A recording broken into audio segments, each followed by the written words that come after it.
شروع کرتا ہوں اللہ عز و جل کے بابرکت نام سے جو بڑا مہربان اور نہایت رحم والا ہے۔ معزز دوستو، آپ تمام دیکھنے اور سننے والوں کو السلام علیکم۔ میں ہوں ارمان اسلم اور آپ دیکھ رہے ہیں ہمارا یوٹیوب چینل وائس آف ارمان۔ ناظرین، خدائی کا جھوٹا دعوے دار نمرود کون تھا؟ نمرود نے ہزاروں بچے کیوں قتل کروائے تھے اور اس کم بخت نے حضرت ابراہیم علیہ السلام کو آگ میں کیوں پھینکا تھا، اور آخر کار اس کا انجام کیا ہوا؟ یہی ہماری آج کی اس ویڈیو کا موضوع ہوگا، لیکن اس سے پہلے آپ سے گزارش ہے کہ اگر آپ کو ہماری ویڈیو اچھی لگے تو اسے اینڈ تک ضرور دیکھیے گا اور لائک، سبسکرائب اور شیئر ضرور کر دیجیے گا۔ آج ہم ایک ظالم و جابر اور خدائی کے جھوٹے دعوے دار نمرود کے بارے میں بات کریں گے۔ ناظرین، نمرود حضرت ابراہیم علیہ السلام کے دور میں بابل کا بادشاہ تھا اور قرآن مجید میں سورۃ بقرہ اور سورۃ انبیاء میں نمرود کا ذکر آیا ہے۔ وہ ایک بت پرست تھا اور اس کی سلطنت میں بت پرستی رائج تھی۔ نمرود چونکہ صدیوں سے بادشاہ تھا اس لیے بہت مغرور ہو گیا تھا۔ تفسیر ابن کثیر کے مطابق نمرود تقریباً 400 سال تک حکومت کرتا رہا۔ مفسرین کا بیان ہے کہ نمرود بڑا ظالم و جابر بادشاہ تھا۔ سب سے پہلے اسی نے شاہی تاج اپنے سر پہ رکھا تھا اور اس سے پہلے کسی بادشاہ نے تاج نہیں پہنا تھا۔ سر پر تاج رکھنے کی ایجاد نمرود بادشاہ نے کی۔ وہ لوگوں سے زبردستی اپنی پرستش کرواتا۔ کہن اور نجومی اس کے دربار میں بکثرت اس کے مقرب تھے۔ نمرود نے ایک رات خواب میں دیکھا کہ ایک ستارہ نکلا اور اس کی روشنی میں چاند، سورج وغیرہ اور سارے ستارے بے نور ہو کر رہ گئے۔ کاہنوں اور نجومیوں نے اس خواب کی یہ تعبیر دی کہ ایک فرزند ایسا ہوگا جو تیری بادشاہی کے زوال کا باعث ہوگا۔ یہ سن کر نمرود بے حد پریشان ہو گیا اور اس نے یہ حکم دے دیا کہ میرے شہر میں جو بچہ بھی پیدا ہو اسے قتل کر دیا جائے، اور اس طرح ہزاروں بچے قتل کر دیے گئے۔ چند تاریخی حوالوں کے مطابق نمرود نے حضرت ابراہیم علیہ السلام کو دنیا میں آنے سے روکنے کے لیے 4 سال کی مدت میں تقریباً 7000 بچوں کو قتل کروایا، لیکن اللہ پاک کے حکم کو کون ٹال سکتا ہے؟ اسی دوران حضرت ابراہیم علیہ السلام پیدا ہوئے اور بادشاہ کے خوف سے ان کی والدہ نے شہر سے دور پہاڑ کے ایک غار میں ان کو چھپا دیا اور اسی غار میں چھپ کر ان کی خوراک کا بندوبست کیا کرتی تھی۔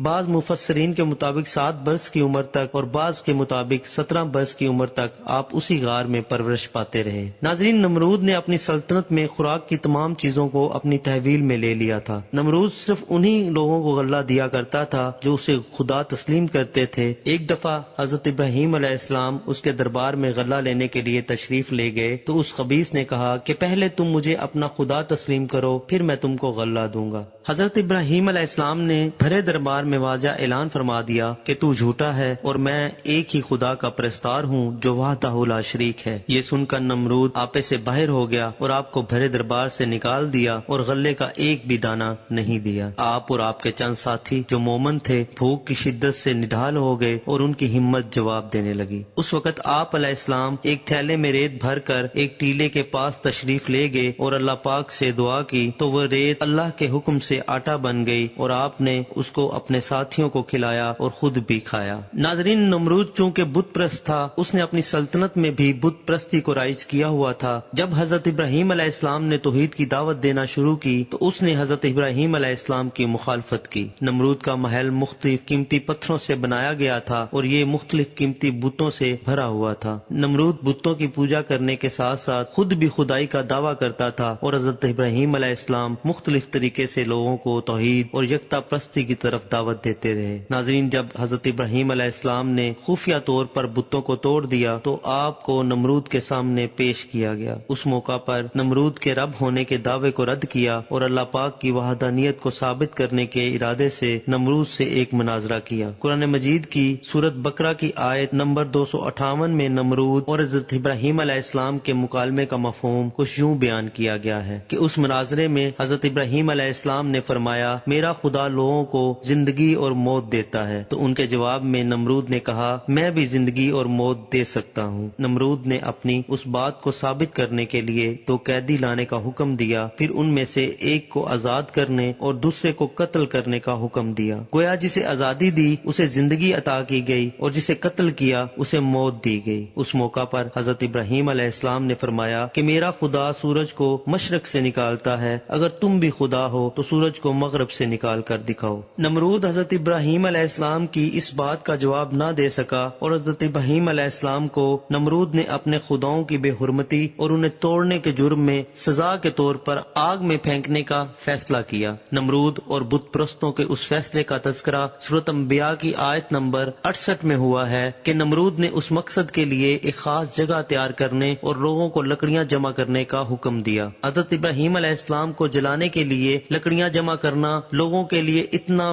مقدس اور اہمیت کا حامل قرار دیا گیا کہ لوگ اپنی حاجات کے پورا ہونے اور اپنی بیماریوں کی شفا یابی کے لیے بطور نذرانہ لکڑیاں جمع کرنے لگے۔ ناظرین، تاریخی مصادر کے مطابق بابل کے مکینوں نے حضرت ابراہیم علیہ السلام کو جلانے کے لیے کثیر تعداد میں لکڑیاں جمع کی تھیں۔ جب لکڑیوں کو آگ لگا دی گئی تو اس کی حرارت اتنی زیادہ تھی کہ کوئی بھی اس کے قریب نہیں جا سکتا تھا۔ اس بنا پر اللہ کے پیارے پیغمبر حضرت ابراہیم علیہ السلام کو اس آگ میں پھینکنے کے لیے منجنیق کا استعمال کرنا پڑا۔ قرآن مجید کے مطابق جب حضرت ابراہیم علیہ السلام کو آگ میں پھینکا گیا تو خدا کی طرف سے آگ کو ٹھنڈا ہونے اور حضرت ابراہیم علیہ السلام کو نہ جلانے کا حکم ملا، یوں یہ آگ حضرت ابراہیم علیہ السلام کو کوئی نقصان نہ پہنچا سکی۔ ناظرین، اس واقعے کے چند دن بعد جب نمرود کا اس جگہ سے گزر ہوا تو اس وقت بھی آگ کے شعلے بلند تھے، مگر اس وقت اس کا تعجب انتہا کو پہنچا جب اس نے دیکھا کہ اللہ کے پیارے پیغمبر حضرت ابراہیم علیہ السلام آگ کے شعلوں کے درمیان صحیح و سالم بیٹھے ہوئے ہیں۔ اس نے حضرت ابراہیم علیہ السلام کو نزدیک سے دیکھنے کے لیے ایک بلند و بالا مینار تیار کرنے کا حکم دیا تاکہ اس پر جا کر آگ کے شعلوں کے درمیان حضرت ابراہیم علیہ السلام کو دیکھا جا سکے۔ نمرود کو جب یقین ہوا کہ آگ نے حضرت ابراہیم علیہ السلام کو کوئی نقصان نہیں پہنچایا تو اس وقت اس نے حضرت ابراہیم علیہ السلام کو کہا کہ یقیناً تمہارا خدا بہت بڑا ہے جس نے تمہیں آگ کے شعلوں سے محفوظ رکھا ہوا ہے، اب کیا تم آگ کے شعلوں سے باہر آ سکتے ہو؟ تو حضرت ابراہیم علیہ السلام نے فرمایا، کیوں نہیں، میں باہر آ سکتا ہوں۔ نمرود نے دوبارہ کہا، اگر آپ آگ کے اندر بیٹھے رہو تو کیا آپ کو کوئی نقصان نہیں پہنچے گا؟ حضرت ابراہیم علیہ السلام نے فرمایا، نہیں۔ اس پر نمرود نے حضرت ابراہیم علیہ السلام سے باہر آنے کی درخواست کی، جس پر اللہ کے پیارے پیغمبر حضرت ابراہیم علیہ السلام آگ سے باہر آ گئے، جبکہ آگ اس وقت بھی شعلہ ور تھی۔ ناظرین، نمرود نے جب یہ معجزہ دیکھا تو حضرت ابراہیم علیہ السلام کو آزاد کر دیا اور خدا کی راہ میں 4000 گائے پر مشتمل قربانی پیش کی۔ حضرت ابراہیم علیہ السلام نے نمرود سے فرمایا کہ جب تک تم خدا ہونے کے دعوے سے توبہ کر کے اللہ پاک کی وحدانیت پر یقین نہیں لاؤ گے، تمہاری قربانی قبول نہیں ہوگی۔ نمرود نے خدا کی تلاش اور ان سے لڑنے کے لیے اپنے پالتو عقابوں کے ذریعے آسمان کی طرف پرواز کی۔ بعض تاریخی کتب میں نمرود کے آسمان کی طرف پرواز کرنے کی داستان کو مختلف انداز میں پیش کیا گیا ہے۔ ان مصادر میں آیا ہے کہ نمرود نے اللہ پاک سے مقابلہ کرنے کے لیے ایک بلند و بالا مینار بنانے کا کہا، جو مینار بابل کے نام سے مشہور ہوا، جو کچھ مدت کے بعد اللہ پاک کے حکم سے نیست و نابود ہو گیا۔ بعض مفسرین کے مطابق سورۃ نحل کی آیت نمبر 26 میں اس واقعے کی طرف اشارہ کیا گیا ہے۔ اس آیت میں خدا نے کافروں کو اس عمارت کے تباہ کرنے کی طرف اشارہ کیا ہے جسے لوگوں کو دھوکہ دینے کے لیے تعمیر کیا گیا تھا۔ ناظرین، آسمانوں میں خدا کی جستجو سے نمرود جب نا امید ہوا تو ایک فرشتہ انسانی شکل میں اس کے پاس آیا اور اسے یکتا پرستی کی نصیحت کرتے ہوئے کہا، اے ضعیف انسان، خدا سے ڈرو اور اس کی نافرمانی سے بچو، کیونکہ خدا کی قدرت اور طاقت تم اور تمہاری فوج سے کہیں زیادہ ہے۔ اگر وہ چاہے تو تجھے اپنی سب سے ضعیف مخلوق کے ذریعے ہلاک کر دے۔ اس موقع پر نمرود نے اپنے علاوہ کسی اور کی بادشاہی سے انکار کرتے ہوئے خدا سے مقابلہ کرنے کا تقاضا کیا۔ فرشتے نے اسے اپنا لشکر جمع کرنے کے لیے 3 دن کی مہلت دی، اور 3 دن بعد خدا کے حکم سے مچھروں نے نمرود کے سپاہیوں پر حملہ کیا، جس کے نتیجے میں اس کی ساری فوج فرار ہو گئی۔ کچھ مدت بعد وہی فرشتہ دوبارہ نمرود کے پاس آیا اور اسے اس کے لشکر کی شکست کی یاد دلاتے ہوئے خدا پر ایمان لانے کا کہا، اور قبول نہ کرنے کی صورت میں موت واقع ہونے کی دھمکی بھی دے دی، لیکن نمرود نے اس بار بھی دعوت قبول نہ کی۔ ناظرین، اللہ پاک نے ایک مچھر کو نمرود پر مسلط کیا جو ناک کے راستے نمرود کے دماغ میں داخل ہو گیا۔ نمرود کے سر میں شدید درد شروع ہوا اور درد کی شدت یہاں تک تھی کہ وہ اپنے ہاتھ اپنے سر پر مارنے لگتا، جس سے مچھر کچھ لمحے کے لیے آرام سے بیٹھ جاتا، یوں اسے بھی آرام ملتا۔ اس کے بعد جو بھی نمرود کے پاس آتا تو اس کے احترام میں ہاتھ کا بوسہ لینے کی بجائے اسے آرام اور سکون دینے کی خاطر اس کے سر پر جوتے کے کئی بار رسید کرتا تھا۔ تاریخی مصادر کے مطابق یہ حالت 40 سال تک اللہ پاک کی طرف سے نمرود پر جاری رہی اور اس کے بعد نمرود ہلاک ہو گیا۔ ناظرین، نمرود کے اس قصے میں ہمارے لیے بہترین سبق ہے کہ خدائی کے لائق صرف وہی ذات ہے جس کے قبضہ قدرت میں میری اور ہم سب کی جان ہے۔ ہے۔ جو بھی تاریخ میں اللہ پاک کے مد مقابل آیا وہ نیست و نابود ہوا اور رہتی دنیا تک نشان عبرت بنا۔ امید کرتے ہیں کہ آپ کو ہماری ویڈیو پسند آئی ہوگی۔ ملتے ہیں بہت جلد ایک نئی معلوماتی ویڈیو کے ساتھ۔ اللہ پاک ہم سب کا حامی و ناصر ہو۔